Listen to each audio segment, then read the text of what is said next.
What's up, Giants fans? Back at it with another video. And in this video today, I'm going to discuss the Giants finalizing their current 16-man practice squad. Going to talk about a couple of other topics as well. Before I dive into the nuts and bolts, make sure to go follow us on Instagram and Twitter at Big Blue Avenue.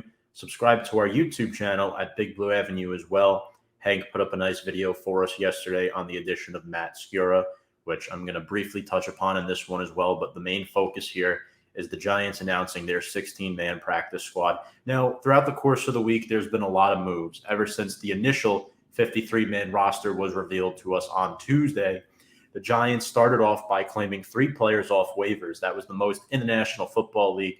It started with tall wide receiver in Colin Johnson, linebacker Justin Hilliard, and edge Quincy Rochet, who was a 6th-round pick in this year's draft by the Pittsburgh Steelers.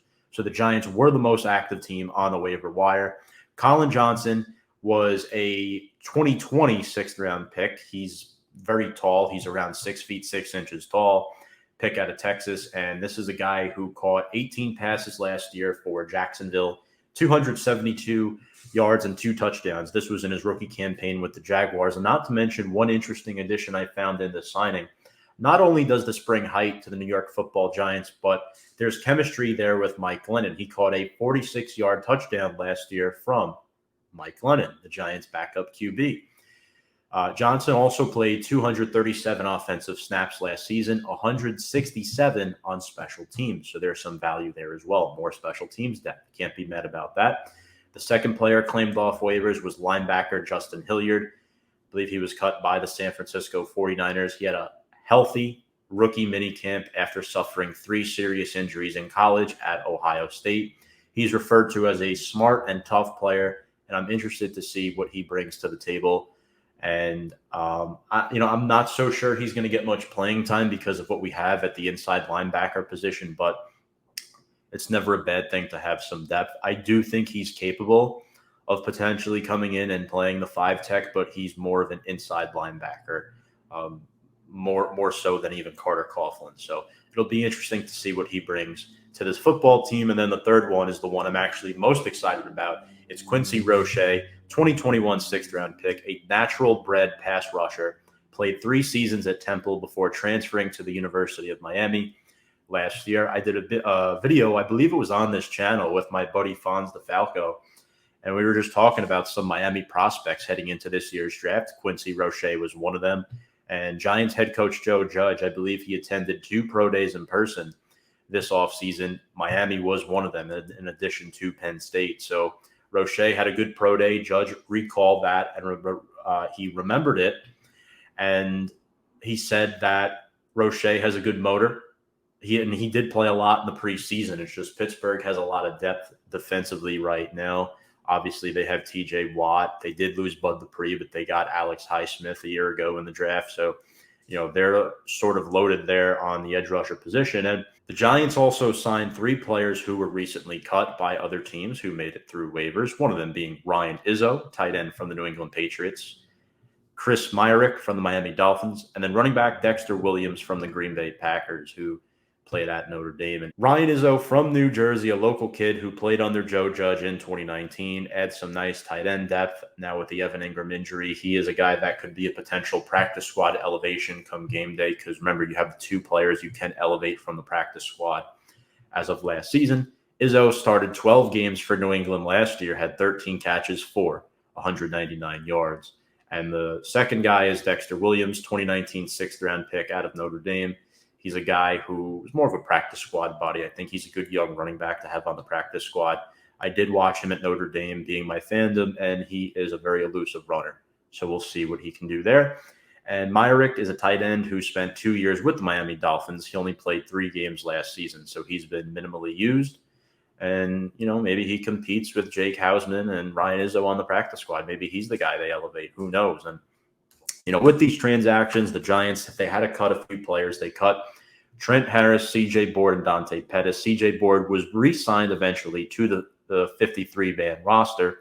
Trent Harris and Dante Pettis were both added to the practice squad later on this week. Giants also did end up re-signing their long snapper Casey Kreider, which we knew they just wanted his contract off the books and wanted to re-sign him as part of a procedural move. Other additions to the Giants practice squad: Brian Lewerke, who was our third-string quarterback for the final 2 preseason games, running back Dexter Williams, and offensive lineman Matt Skura. And then the addition of Izzo to the practice squad caused the Giants to terminate the contract of wide receiver Damian Willis, who a lot of people were rooting for, especially after his preseason performance, scoring 2 touchdowns. Now, Matt Skura's second former Raven picked up by the Giants this week, but the one I really want to touch upon is Ben Bredesen. I had a video on him in correlation with the Giants 53-man earlier this week. Bredesen had 182 snaps in the preseason. Now, that was most amongst NFL guards. He gave up no sacks on 99 pass blocking snaps, and he specializes in pass protection, which is something Shane Lemieux does not specialize in. Not to mention, Bredesen was drafted in the round before Shane Lemieux last year, so there's a chance his ceiling is higher. Actually, a very good chance. And looking at his PFF grade, 80.8, solid kid, 22 years old. He was the odd man out on the Ravens, and again, it's not like he was playing poorly or anything. The Ravens have just a lot of depth at the guard position. They signed Kevin Zeitler in free agency from us, and they drafted Ben Cleveland in the 3rd round, who, ironically, I wanted the Giants to take with their 3rd-round selection. And it's been reported that Kevin Zeitler has been helping Bredesen get acclimated to New York. He's been texting Ben Bredesen, so that'll be interesting.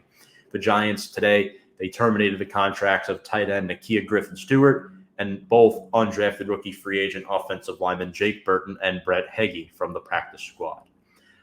Speaking of our practice squad, our 16-man practice squad is quarterback Brian Lewerke, who right now is a staple on the practice squad, but the Giants did work out Doc Hodges this week. Running back Dexter Williams. Sandro Platzgummer is technically the 17th man. He is the international player, so it's 16 plus 1 and Platzgummer. The other 14 players are wide receiver David Sills, wide receiver Matt Cole, wide receiver Dante Pettis, so a lot of depth on the practice squad with that. Tight end Ryan Izzo, tight end Jake Hausman, tight end Chris Myrick, offensive lineman Kenny Wiggins, offensive lineman Jackson Barton and Matt Skura, defensive lineman David Moa and Willie Henry. Moa, only 20 years old, really impressed in the preseason. And then outside linebackers Nico Lelos and Trent Harris, 2 guys who will probably be promoted up at some point in the regular season, and then defensive back Jordan Peters. So 2 of these players will get elevated for week 1. It'll be left to be seen which 2 will. I'd imagine 1 will definitely be a tight end, part of the reason why you have 3 tight ends on the practice squad. And in other news, the Giants can't wait to get safety Nate Ebner back. They met with Nate as he's expected to return to the Giants. I don't know what this means for players on the roster. Maybe Sam Beal is getting cut out of this year. Maybe Colin Johnson is getting cut out. Who knows?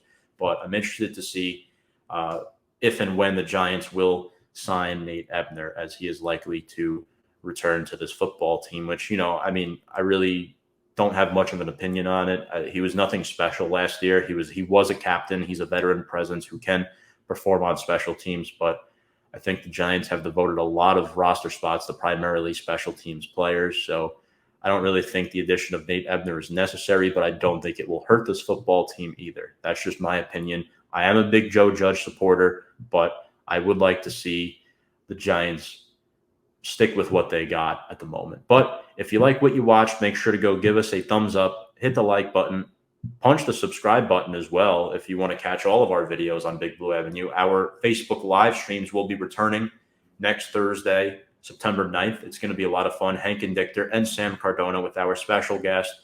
We're going to have Ross Allen on from 4th and Long Radio. He's a Denver Broncos fan. Looking forward to previewing that Week 1 game with him, which I will be attending, folks. So appreciate all the support here on the channel. And go Giants. I'll talk to you all later.